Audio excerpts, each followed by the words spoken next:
אני הקשבתי לרדיו, היה שיר שהוא כתב, והייתי מאוד נרגשת. אבל למה אתה לא מזכיר את אמא שלך?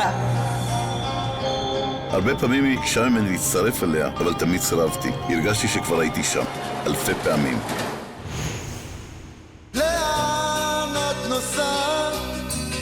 Chciałem pani powiedzieć, że mam panią w sercu. Jest pani aniołem. אני פשוט בהלם ממה שאני רואה. אין חטיבה לספר את הסיפורים האלה הקוראים על הבמה, ולא לבכות. זה מעבר לדמות, אתה יודע? היית מאמינה שיום אחד תהיה לך בן 68 ואת תהיי בת 90 ואנחנו נבוא לפה? לא. ותספרי לנו איך יראו בך כאן? לא. לאן את נוסעת?